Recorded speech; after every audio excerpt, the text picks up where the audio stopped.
My dear friends, welcome to another edition of our program, Demystifying Academic Research. In this program, we try as much as possible to make academic research to be understandable. We make academic research understandable by breaking down some of the complex concepts in the process, so that especially beginners in the research process may grab the basic information and know where to use what.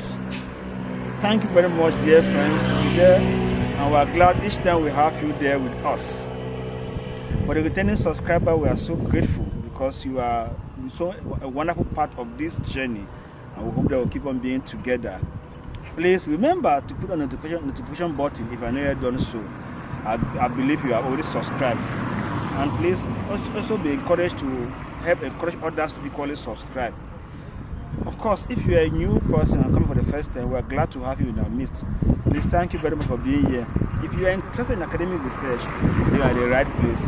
And therefore, remember to click like and to share. And then most importantly, also remember to make your comments known at the comment section. Dear friends, demystifying academic research is all about making academic research understandable, as we put in the introduction.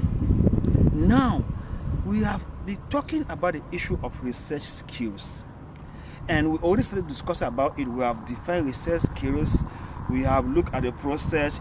As of last edition, we were talking about how to evaluate the quality of our sources.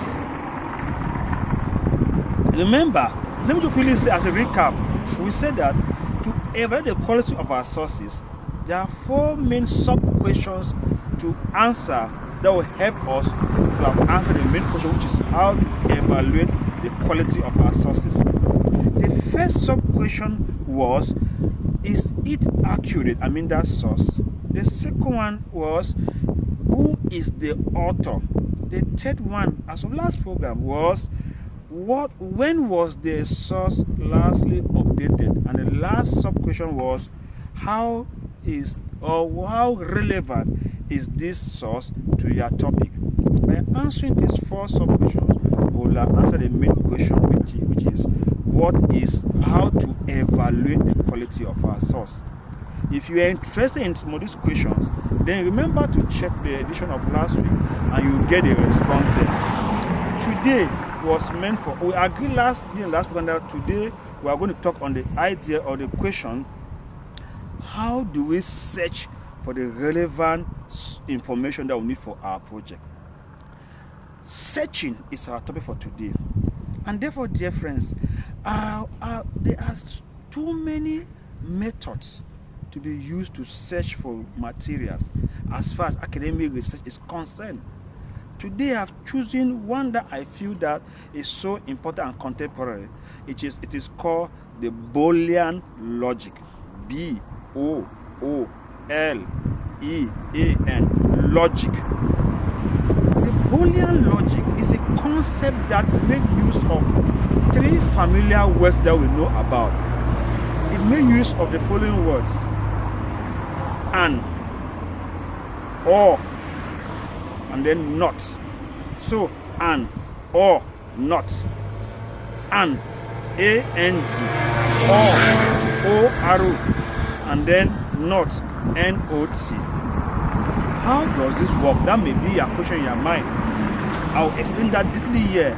If you master a Boolean logic, it's so computerized, it's so nice that you can take a very short time and cover a huge material, because it helps you to get the right information very fast. Let's take, for instance, those who know what we call the Venn diagram. You know, the Venn diagram, you may write about 3 cycles together. When those 3 cycles they meet, there is a point in the middle where all those 3 items that make sense to all those 3 cycles belong, the intersection. So there is a part where, for instance, cycle A and cycle B meet. Then if you have A, B, C, cycle A meets to B, cycle B meets with C, cycle C meets with A. Where all the three cycles meet is the intersection. That is what we have. That's what we have an idea. Now, let's assume that you want to write on a topic, and remember, with the Boolean operator or the Boolean logic, suppose called Boolean operators, or that's called Boolean logic, you should be able to come out with keywords based on the topic of your research, keywords and maybe synonyms. The Boolean logic helps you to screen, to get what you want. Let me put it this way. Now, take for instance, we have three words: education, teacher, and university. And that is maybe those three keywords and synonyms in our topic.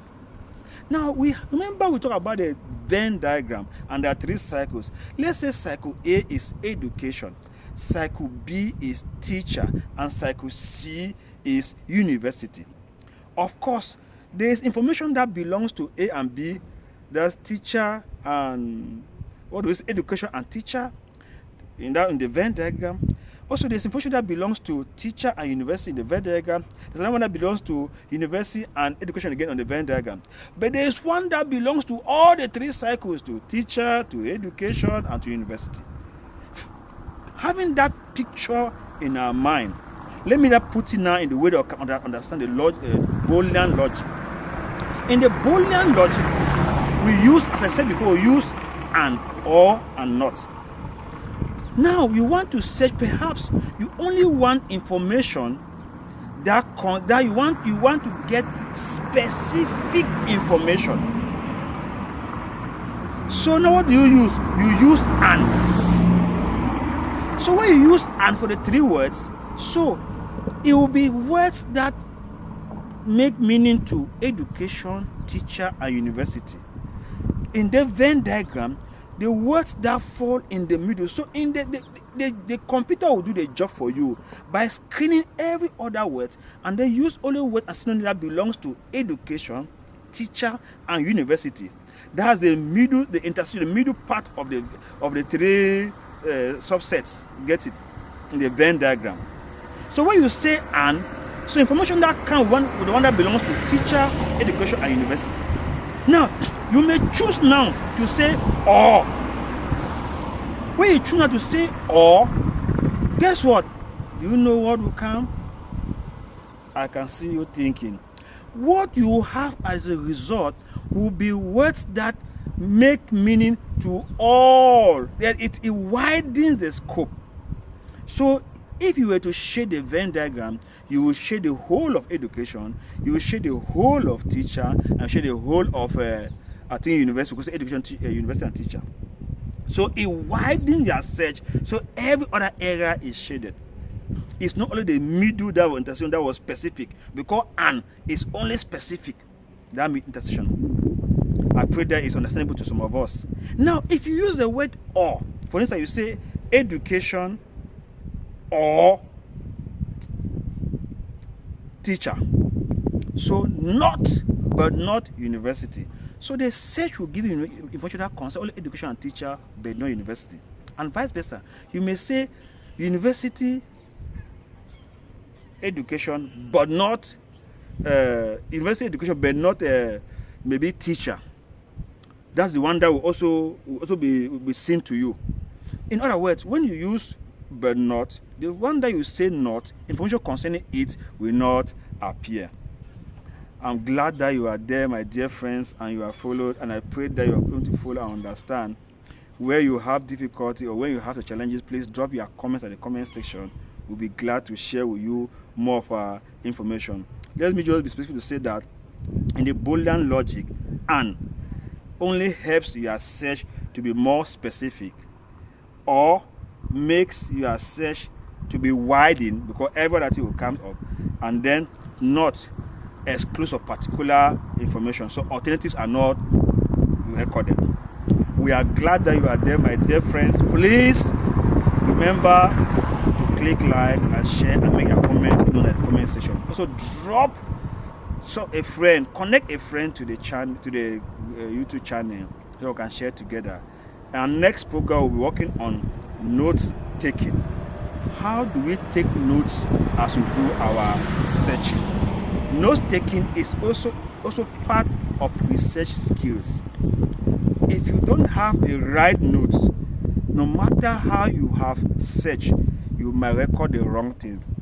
We are going to help us to be able to see how we can get the right notes. What do we do that after having the right source, then you have the right method like Boolean logic? What should we do that we should not we should not take wrong notes, but should take the right notes that can be beneficial to us? Thank you once more for being there. My name is Mike Booker, and I'm glad that you're always there. Please keep the spirit and keep the unity.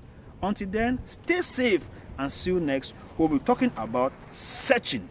God bless you.